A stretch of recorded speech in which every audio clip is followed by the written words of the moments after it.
This is the Greg Bedard Patriots Podcast with Nick Cattles.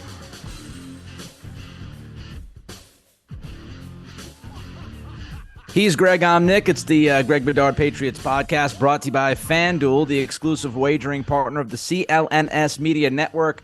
Sign up now at FanDuel.com/Boston and claim your $200 bonus. Greg, we're going to get into some of the draft stuff, but let's first start with, sounds like a broken freaking record, Mac Jones drama. Mike Lombardi comes out and he shoots down the Mac being shopped story. That was a thing last week. It really came down to semantics from Lombardi, but what did you think of what he said, and do you tend to agree with what he said? Yeah, I think Mike's pretty accurate on all things Patriots. He knows the way Belichick works. I mean, they worked alongside each other not only in Cleveland but New England, so he knows exactly how he does things. And I thought he made a lot of really good points on his podcast, the GM Shuffle, which I think that every football fan should listen to. I learn a lot from him. I think Mike's really good. Some people don't like him, but I think he's pretty accurate on Patriots related stuff. And plus, he had one of his sons, Mick, worked for the Patriots. Now he works for the Raiders. Both sons work for the Raiders now, and Josh McDaniels. So that there's a lot of insight to the way things are done in New England. And I think, I think Mike is right. Mike Lombardi, and I'm not going to say Florio was wrong. Obviously, somebody told him that information, but I do think the word shopped is semantics. I mean, do I think that Mac Jones was discussed? Yeah. Do I think maybe some teams brought him up? I know the Raiders didn't. But did it come up in the course of conversations? Yeah, sure. I think there's a very select few guys in the league, maybe on one hand, maybe on two hands, that there's no discussions about. Remember, there was a report, and I don't know if it was Lombardi, but there was a report that at the time of the probably about 6 months before the Jimmy Garoppolo trade, there was a report that Belichick brought up Tom Brady to the 49ers, and they kind of I think John Lynch told this story that he laughed, they didn't think Belichick was being serious when he probably was a little bit, but wanted to see what he could get. And so if Bill Belichick can discuss Tom Brady, then he can discuss Mac Jones, who hasn't proven yet. I mean, I like Mac. I think he has a chance to be a franchise quarterback. I think, but obviously what happened last year is a negative in a lot of people's eyes, but it doesn't change the fact, as far as the prospect, the player itself, for me, that, I think he has a chance. And so, but it's not definitive, no way. So nobody is off limits. And so that Mac Jones was discussed, as I've either written about or talked about, it's not a surprise, and it's during a dead time, between free agency, between the draft, when everybody who has a website that makes its living on clicks and advertisements, like certain websites, if they get a little morsel of something, sort of like Felger and Maz, I mean, they run with crap all the time, and they admit it just for content's sake. I think this was a content thing. Conversations happen, and Mac Jones, as you said, is not untouchable. And I would not be surprised if conversations happened about him early in the offseason. And if you are Bill Belichick, frankly, you are not doing your job if you're not having those conversations at some level. Was it Bill calling teams desperately trying to get rid of Mac Jones? No. And I think that's where people, when you buy into the shopping term, I think that's the difference. Shopping, it really kind of signals desperation. If you're shopping somebody, you're trying to get rid of them, man. Hey, look, this is what I got. Best offer. I'll take best. That's not what was happening. Were there conversations? Yes, because if you can get a first-round pick for Mac Jones, you would do it, I would imagine, if you're Belichick. If you could get a second-round pick and a player for Mac Jones, you might even think about it if you like one of the quarterbacks in the draft this year. So, yeah, those talks happen, but shopping is strong. Shopping means that you're trying to get rid of that dude. That dude's on the way out. That it's over, and it's over in the coach's eyes, and I just don't think that's the case at all. Yep, all hope is lost. Shopping is DeAndre Hopkins right now. When the Cardinals say, "Hey man, go talk to other teams," and they're desperate to get rid of him because his market is really non-existent. That's shopping a guy. When you know you've got to get rid of him, back against the wall, you got to make a move. More on Mac Jones here. Our buddy Bert Breer says that Jones lost support in the building. Have you heard the same thing? Well, it depends on who you talk to. And everybody knows I love Bert. He's my guy. He's one of my close friends in this business. I just personally, I think he's listening to the wrong people in the building on this. I think these are people, and you can sort of imagine who they might be. People with axe to grind after last season and with Mac Jones. And, I just think he's wrong. I mean, like he also put, just to give you an example, he also put in his column at SI.com, he said, fourth round pick Bailey Zappi shined when Jones got hurt, and the incumbent staff felt like a big reason for that, in addition to an offensive plan adjusted to fit him, was that Zappi was following the coaching. The staff did try some concepts built to get Zappi playing fast by eating up easy yardage and used those same concepts for Jones.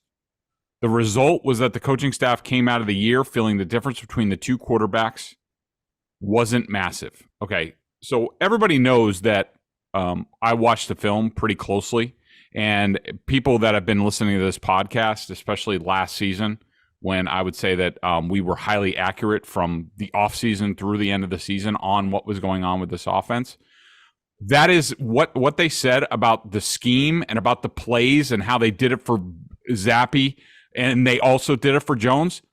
It's false. It is factually false. And we said it. This is in hindsight. We said it at the time. We came out of those games and we said, why aren't they running? The numbers were there. The number of play action passes. Let's just put aside the defenses that they were playing. The Lions, which at the time was the worst defense in the league. The Browns, which was horrendous. Like guys were wide open all over the place. And then even in the Bears game, that's when I really was like, what the hell's going on? Because Bailey Zappi comes in and they're running this like long play action. Let's get it blocked up. And, guys are running.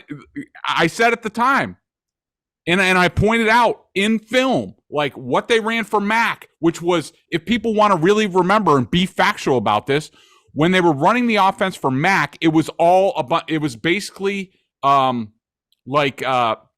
who's the Tampa coach who was with the Cardinals? Bruce Arians. It was, let's be aggressive. Let's chuck the ball down the field, 50-50 balls. And it was crap. It wasn't what Mac Jones does well. And then all of a sudden, Bailey Zappi comes in. They're running the ball, play action, guys wide open. That's factually incorrect. And I'm sure somebody's telling Bert this, but I will say this. That person doesn't know jack squat about NFL offense, which if they were on the staff last year, we know that to be the fact because that was one of the worst offenses in the league.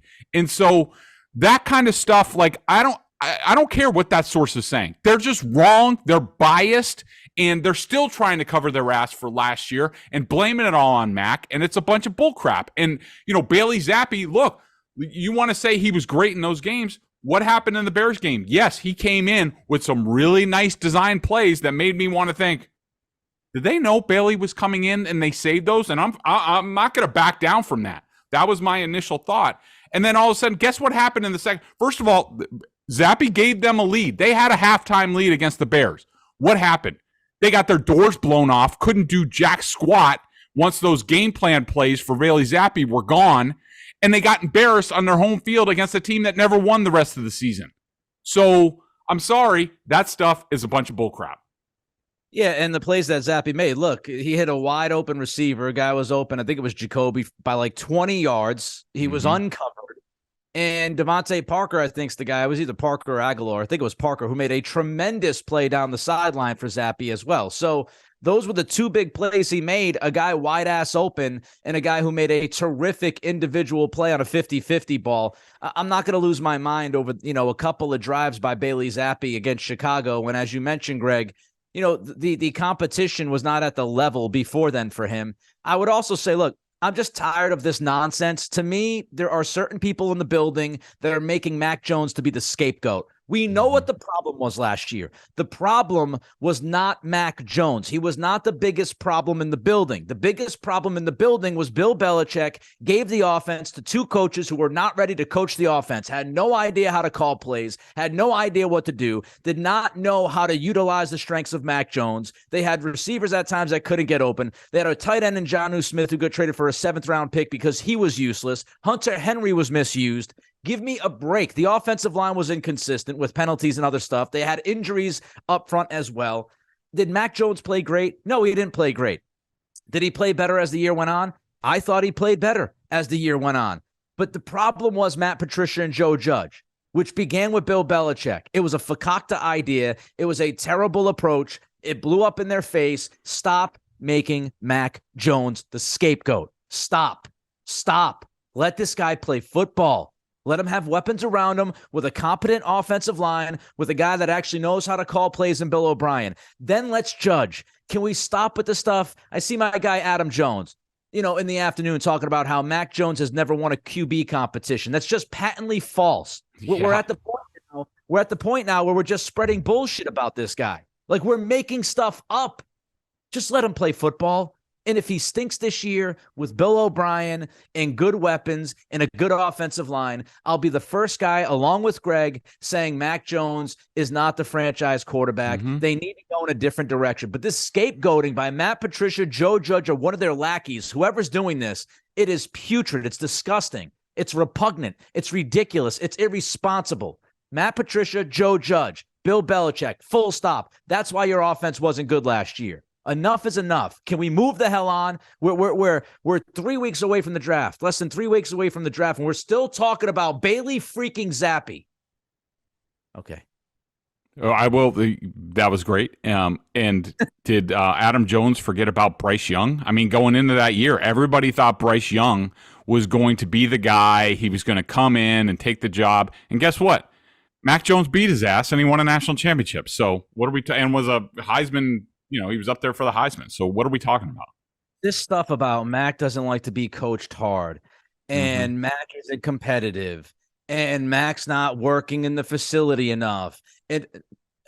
All of a sudden, Mac Jones is like public enemy number one in some circles. Mac Jones. Like, if you know anything about this guy, and again, I'm not telling you that he's going to be great. I've been consistent. I believe Greg has been consistent. We believe his ceiling is somewhere near the top 15 in the NFL, closer to 15 than 10.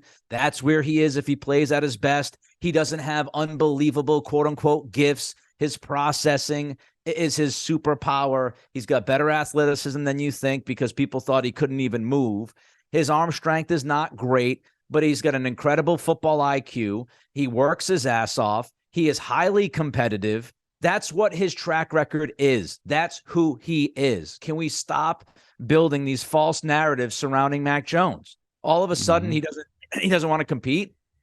He doesn't care about the game. Like, what are we doing here? You can agree to disagree about his ability on the field. You can tell me you don't like him as a quarterback. But what you can't tell me is that the guy doesn't work his butt off, that he doesn't care, that he's not competitive, that he didn't beat out Bryce Young, who ended up winning the Heisman freaking trophy and will maybe be the number one pick in a little over 2 weeks here. You can't tell me that stuff because it's BS. Let's keep it straight.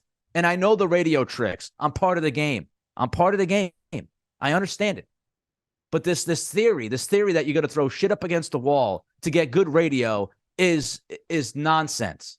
And you don't have to create things that aren't there to be, a good radio show or compelling. You can find different ways to be compelling. My 2 cents. Talking about Mac Jones, Bert and Mike Giardi, by the way, NFL Network, what are you doing? Giardi is great at what he does. Both those guys reporting that Mac was in the building. He was in the building and throwing. Can you imagine Mac Jones, Greg, was actually doing work in the offseason? Yeah, and also, putting on top of that, Phil Perry had a report that really, echoes a lot of what we've talked about. And, what I believe is closer to the truth, that, a lot of players, current and former players around the Patriots and people in the building, they're sick of this crap. Like, it's just Like, it's the Patriots should be distancing themselves from last year. They should not be talking about it. Like, move on to 2023, and doing all this Jones stuff. Like, it's just a disservice to the team. Whatever happened to clean slate and all this stuff, and last season doesn't matter. Like, I think a lot of people around the team, players on the team, are sick of this stuff as we are, and they see Mac. Mac's been around. He's been in the building. He's throwing. He's going to be there for the all the offseason stuff, which I think starts April 17th. He's already been there. Like, he's doing exactly what he should do. And credit to Bailey Zappi that he's also there. And this does not surprise me, because I think they're two quarterbacks cut from the same cloth, and that's why the Patriots have drafted these guys. And so, I think, like, people just need to leave last season alone. It's over. It really would have helped, going back to something we've talked about before, Nick, and people, the Bill people will be like, oh, what do you expect of him? Like, if Bill just would have come out, and this is an offshoot of this, if Bill just would have come out and fallen on the sword, which he has done in some respects, and certainly his decisions, and I think some of the stuff in private, if he just would have come out, just like he said, Dan Shaughnessy, if this doesn't work, blame me. It's my responsibility. If he would have come out and said, look, it was my responsibility, next season's going to be a clean slate, everyone would have been able to move on, which would have been good for the team as a whole. But instead, they're still dragging their ass on this stuff because Bill won't admit publicly that he was at fault, which he should have done. And, it's led to a bunch of crap, like you said. And I can't wait till they get on the field, which I think the first time we see them is early May. Because then I do think the page is turned and we can get to on-field stuff. Two more quick things before we get to our friends at FanDuel, and then a whole lot more we got to talk about, including draft stuff, which is 2 weeks from tomorrow. To go hand in hand with the Bill Belichick stuff, Bill could help Mac by coming out and, not necessarily praising him, but to give a little bit more public support to his young quarterback. And I know that Bill has a hair across his tuchus, apparently, because Mac talked to Alabama coaches and whatever the hell else happened. But let's all be adults. Let's all be adults. Let's move on, as Greg is saying, to 2023. The past is the past. Show at least a little bit of support and belief that this guy can be your quarterback, instead of always, tiptoeing through the tulips when you're asked about it at the owners' meetings and everywhere else. Yeah, he can play quarterback. Thanks, Bill, and you can coach. I appreciate it. We know he can play quarterback. You picked him in the first round, so that's not helping. And just, it comes down to this with Mac. Again, you want to go back and forth about his play cool. Stop the character assassination. Stop the character assassination. He doesn't deserve it. It's ridiculous. And you're grabbing onto low-hanging fruit. Stop the character assassination. Evaluate his play on the field. Cool.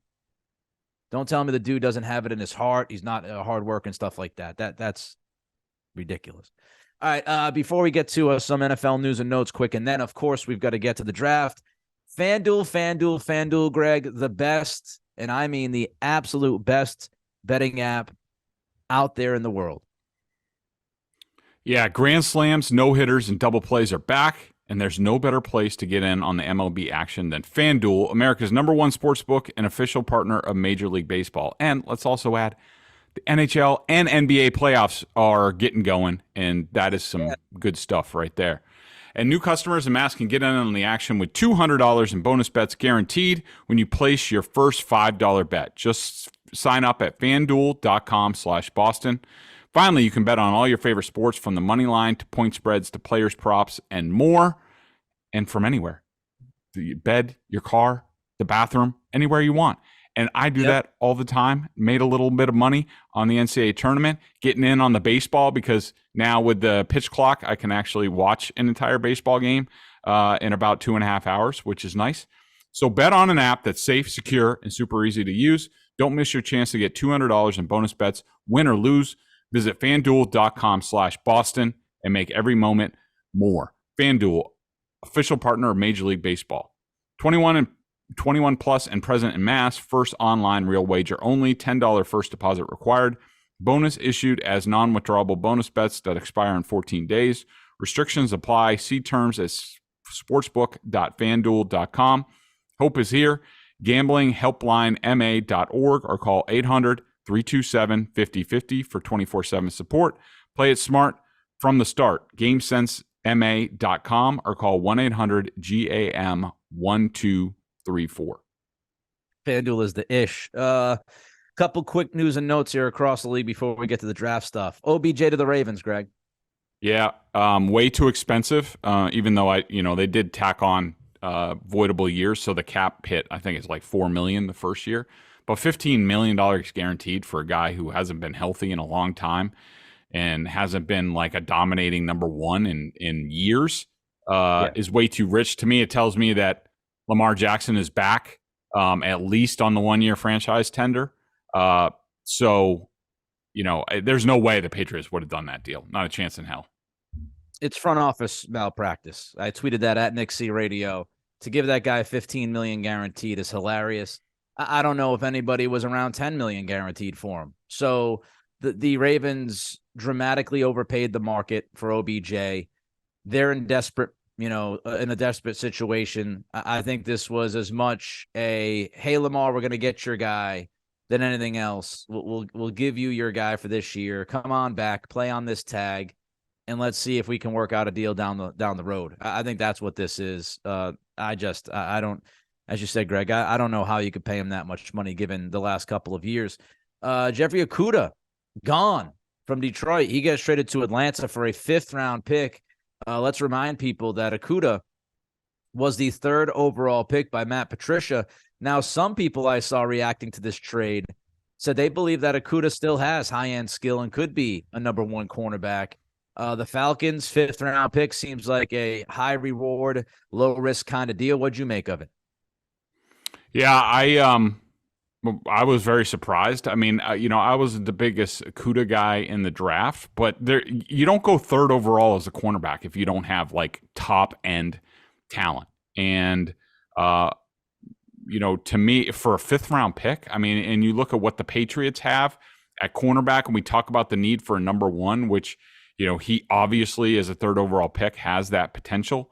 To me, that the Patriots didn't do this deal, it tells me that Matt Patricia, hated Okudah and didn't think he's a good fit for the Patriots scheme, his type of scheme, or else I think this is totally a Patriots type deal. I mean, I think if I read this right, I think the Falcons are his cap number is only $5.2 million this year, and then I think he's a free agent. I don't know if there's a 5th-year option involved in that. There very well might be, but yeah, it's a Patriots type deal, and that they didn't do it tells me that Matt Patricia not a Jeff Okudah fan. Yesterday on Twitter, it was all the story across the NFL. Devin White has requested a trade from the Buccaneers. Greg, he's making just under $12 million this year. It is a contract year. Of course, you look at Edmonds, you look at Smith as other linebackers that got big time contracts. Seems like Tampa and White are not necessarily agreeing on the numbers right now. He wants out. I would love to bring him here. I would love him as a Patriot. I just can't imagine Bill paying what it's going to cost between the picks and, the money in the long run. Maybe, I don't know, maybe it's a Brandon Cooks kind of deal where you trade for White, you play him this year, and then you maybe trade him before the draft next year. Maybe that's what you do. But it certainly seems like there's a little bit of an issue between White and the Bucs, and of course we're always looking at athletic linebackers, Greg. Yeah, I mean, you and I have been pining for one forever. I think Devin White, when he is right, he's one of the best in the league and can go sideline to sideline. I'm sure, Nick, you're the same way, that, we probably watched more than our fair share of Bucs games last year because of the Tom Brady effect. And I got to tell you, I thought Devin White last year was one of those typical guys who won a Super Bowl, sort of, made his bones during the Super Bowl year, and then kind of took the pedal off the gas. In a lot of games, I did not like his film. I questioned his effort at times, and I think it was questioned in general. And I think he had to answer that a few times. But, the Patriots paying, I can't see the Patriots, like you said, $12 million basically for this year, plus a draft pick, and then it would have to be some sort of conditional thing on whether you can sign him to a contract extension. But again, I just don't see the Patriots doing this. Now, I did see something interesting on Twitter before we came on that, a guy who is pretty plugged in with the Bills said something along the lines of like, I'd much rather do a Devin White deal than a DeAndre Hopkins deal for the Bills. And, I tend to agree with them, even though, you put him together with Milano, that's kind of a small, undersized, fast linebackers, certainly built for the modern game, the sort of the anti-Patriots. But, I could see that. I could see him going. I think he would be a good fit in the Bills type of system and with Sean McDermott taking over the play calling there. And what makes it interesting is the Patriots are one of 13 or 14 teams I saw yesterday that have the cap space right now that could bring in Devin White without restructuring anybody. They could just do a straight up deal with the cap space they have. So, they would have the inside track versus a number of other teams. The effort, look, it's a legitimate point. Talent-wise, the guy is so talented. You wonder, though, contract year, maybe the effort will be a little bit better this season, right? Because he's playing for maybe 18, 19 million a year after what Edmonds got. So interesting player. I don't think they'll pay what it would take to bring him in, though. All right, let's get to the draft. Really, we just want to take a look at the 14th pick here and go through a couple of possibilities. Pro Football Focus has their draft simulator. Both Greg and I use that to come up with the 14th pick. We'll go through one scenario with Greg. I'll go through some of the names and see who Greg picked. Then I'll do the same thing with me. And then we'll talk about a possible trade that we would like if we want to make a trade from that 14th pick. So let's start with Greg's. So Greg's simulation here from Pro Football Focus. Not too much of a surprise. Young Stroud up top. Will Anderson is pretty much the universal pick at 3, who is the edge from Alabama. Dude's got a nonstop motor. He is really, really freaking good. He's super talented. By all reports, is a fantastic leader. Pretty much no holes in Will Anderson as a prospect. 4th to Indianapolis is Anthony Richardson. Interesting guy. I mean, if you go back 2 months ago, quarterback from Florida. If you go back 2 months ago, we're talking about maybe end of the first round, maybe second round. And then he goes to the combine and just absolutely blows it out of the water. And now he's seen as a guy who's going to probably go in the top 5. And then we got Jalen Carter, Greg. And this guy is pretty interesting. I get your read on the top 5 here, but Jalen Carter is very interesting. Obviously, he's a guy who has tons of talent, might be one of the most talented players in the draft, but work ethic is questioned. At his pro day, he had gained 9 pounds since the combine. He couldn't make it through the workout. He's not taking any visits outside of the top 10. He obviously has the off the field stuff where, they had the street racing incident where a teammate of his and another person that was involved with the Alabama program, one got hurt, one died, or both died. It was a very serious situation. It happened right at the combine. Carter had to leave and then go. He's been a mess really since the end of the football season, but Greg, nobody is doubting this dude's talent. You got him going 5th overall to P.T. Carroll in Seattle. So Young, Stroud, Anderson, Richardson, Carter, top 5. Just your kind of general thoughts on that. Yeah, I think Bryce Young is pretty solid at the top. He's undersized, and I understand that, but I just think he's way more advanced than the other quarterback prospects in this draft. And I think that he's done he's been undersized his whole career, and he does a good job of avoiding hits, and he understands the way he needs to play. And I just think he's the solid pick up there. Stroud at 2, that's a bit of an X factor. I could see the Texans, they'll raffle that off, and but they could take Anderson. I just don't think there's a great number 2 pick if they pass on a quarterback. And look, if I'm D'Amico Ryans, and I think I heard Mike Lombardi say this, if you're D'Amico Ryans, the new head coach at the Texans, who probably, he's got a 6-year contract, he gets to do anything he wants to the organization. Do you think about tanking this year and doing that sort of thing and getting, trying to get the number 1 pick for Caleb Williams next year, who everyone thinks is, sort of the guy. I could see that. Will Anderson at 3. I think that the Cardinals go, safe and steady at number 3. Number 4, the Colts. Richardson's another X factor. I don't think he's worth the 4th overall pick because I think he needs to sit at least a year. But I do think Shane Steichen, the new coach there, I think, given what he just went through with Jalen Mills in designing the offense sort of for him, I think that Richardson makes a lot more sense for the Colts than other teams. And I think Carter, look, we know the Seahawks history. They have not shied away from character concerns, and they think that very highly of the way they're able to bring people into the building and make them better and more accountable in a team setting. So I just think Carter, I think that Pete Carroll and John Schneider look at Carter and they just see a guy who, if he was clean, he would be the clear number 1 prospect in this draft. I think they could set him straight. All right, then we move to Detroit. 6th pick, obviously. They just traded Okudah. A lot of people thinking that they might go corner. PFF in this simulation has them going with Witherspoon, cornerback from Illinois, a guy that has been linked with the Patriots from time to time. Looks like he's probably not going to fall to the Patriots to 14, so Witherspoon goes 6th. Peter Skoronski, you go back a month and a half, 2 months ago, this was a popular pick for the Patriots at 14. It seems like he's moving up boards. Skoronski goes to the Raiders, offensive lineman from Northwestern. Tyree Wilson, very interesting prospect out of Texas Tech, edge.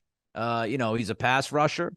Did not necessarily have all these statistics that might, knock you over, but he's a really big athletic dude and one of those projection guys. And he is just zooming up boards over the last couple of weeks. So at 8, the Falcons go with Tyree Wilson from Texas Tech. The Bears go with Christian Gonzalez, another corner from Oregon.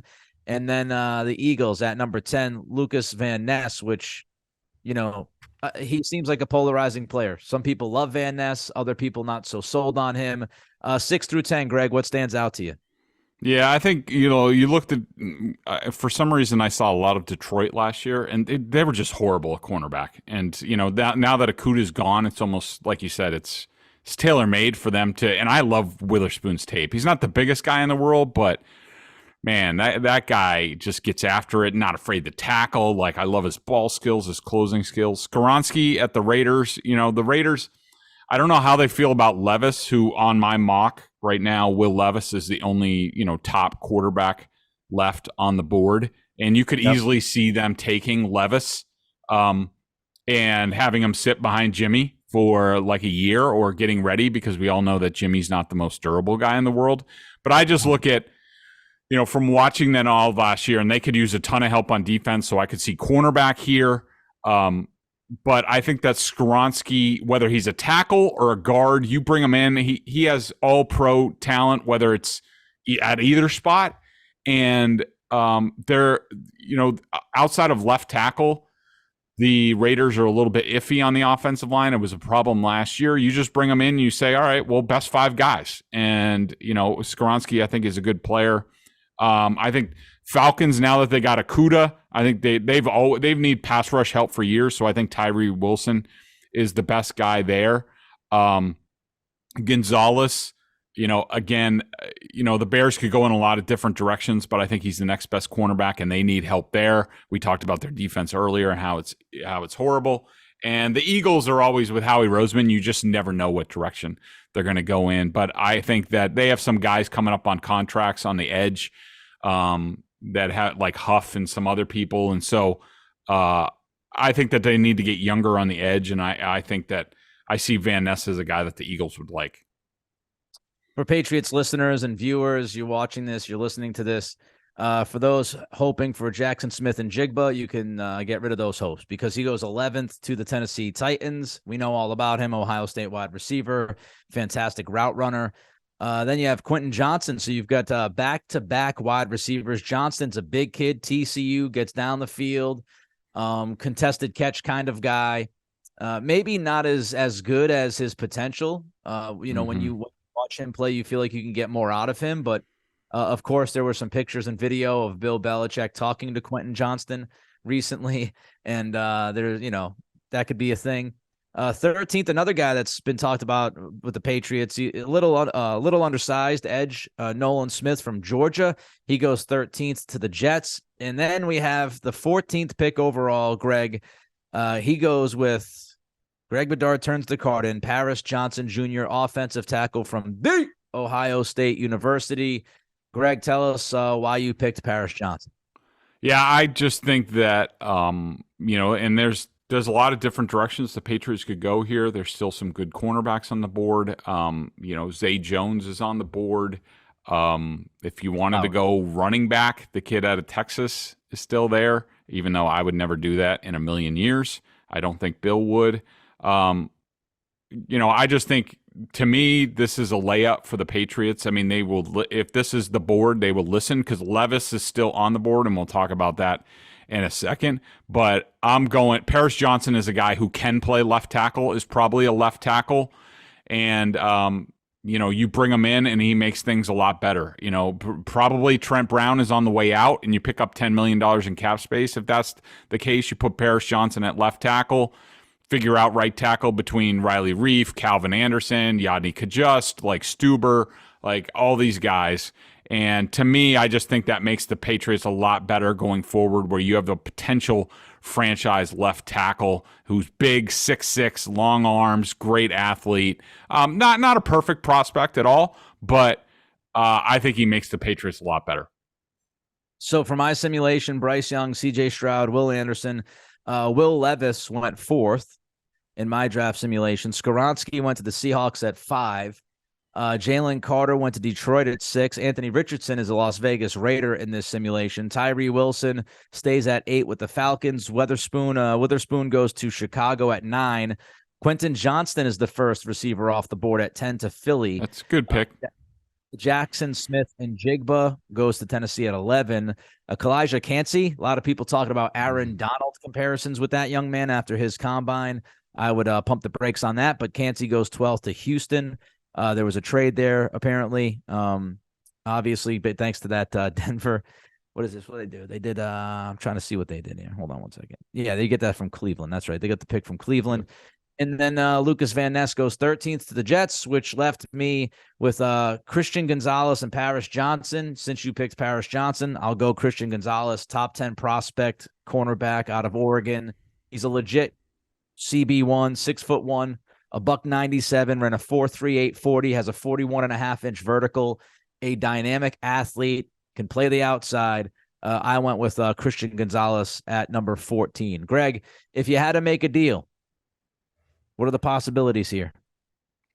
So in this scenario with, the 14th overall pick, the way I have it laid out, the quarterback, Will Levis, is still on the board. And so, I think that opens things up to a bunch of different teams. I think, the Raiders might be talking to the Patriots about that. But in my mind, I think the clear team who's sort of waiting in the weeds and, needs help immediately, to me, is the Buccaneers. Jason Light, the GM, we know used to work in New England, has a good relationship with Bill. I think that Tampa comes up from 19 and takes Will Levis at 14. So the Patriots go down to 19. And in that circumstance, I think Darnell Wright, the offensive tackle from Tennessee, who is plug and play at right tackle, has a chance maybe to play left tackle. But I think he's an outstanding prospect. Just look at his film. He shut down Will Anderson in their matchup. And Belichick, I could tell you, loves watching ones-on-ones. He loves watching individual matchups. And when he flips on the film and he sees Darnell Wright from Tennessee shutting down Will Anderson from Alabama, that's the kind of thing that will tickle him in his soft places. And I can see him really liking Darnell Wright. I'll give you another option here. Seattle has 2 first-round picks. Thanks to that Russell Wilson trade, they obviously have the 5th pick overall, and then they have number 20. If they don't go quarterback at 5, if Levis is still on the board, not a crazy thought that they can move up from 20 to 14 to draft Levis. And just throw a name. A lot of people have talked about him, but somewhere in that 20 range, Zay Flowers makes a little bit more sense to me than 10 to 15. I think he's going to probably be late teens, early to mid 20s, maybe in that range, 6 or 7 picks there. So that could be an option too. You move down to 20, you make that deal with Seattle. Seattle moves up, they draft their quarterback. I know the Geno Smith contract, look, that's a 1-year deal. They're not married to Geno. They move up to 14, they draft Levis, you draft Flowers at 20, and you pick up a 3rd-round pick. That's another possibility. All right, quickly, let's get to the BSJ member question of the day. Greg, what do you got? Yeah, so just to go off this, almost off of Twitter, so there was a report earlier in the day, I figured we'd address it here, and I'd retweeted it. It was it was from Houston Sports Talk Radio, and somebody was basically summarizing what John McClain, who, long time, of course, we know, Texans beat writer, the General, he said, I had someone tell me at the NFL Combine that Caserio is going to return to New England after the draft. McClain followed with, he doesn't believe it, and that the McNairs are happy with him. So just to address that here, this type of talk is not surprising because, look, like we talked about earlier, DeMeco Ryans was brought in as the new head coach. I'm sure he gets to do whatever he wants, and that includes a personnel guy. I'm sure he has his thoughts, but usually personnel stuff, it was very rare that Pat Stewart went from the Panthers to the Patriots before the draft because, these guys have been working on these prospects for multiple years, including this year, going to games and evaluating these guys. So even if you make a move and you go in a different direction, you normally keep that intelligence in-house until the draft's over and then they can leave. So that, Caserio is there through the draft is not surprising. Him coming back to New England would not be surprising, but based on John McClain's comments about how he doesn't believe it and the McNairs are happy with him, to me this smells like Caserio, who has a pretty long contract with the Texans, probably another 3 years left on his deal, or at least a couple, that they move him up to, say, vice president of football operations or something like that. DeMeco Ryans gets his hand-picked director of player personnel or general manager. And, Caserio, we'll see how long he likes that job where he's sort of out of the mix. But that's typically what happens. Do I think Nick could come back here? Yeah, he would be in the same sort of scenario as a lot of guys who have time left on their contracts. I don't think that he would be plugged in and played, as far as over Matt Groh. They have Matt Groh, Elliott Wolf, and Pat Stewart in the building as sort of their triumvirate. I don't know where Caserio falls just as more of a consultant, but I would be highly surprised if Nick Caserio comes back here and suddenly he's general manager or vice president of player personnel. This episode of the Greg Bedard Patriots Podcast, Nick Cattles, brought to you by FanDuel, the exclusive wagering partner of the CLNS Media Network. Sign up now at FanDuel.com/Boston. Claim your $200 bonus. He's Greg. I'm Nick. Anything big happens, we'll be all over it. Of course, we'll be back next week. Maybe do some more draft stuff, see what else is being said. Probably more Mac Jones crap. Until then, be safe, be well, be good, and enjoy your weekend, everybody.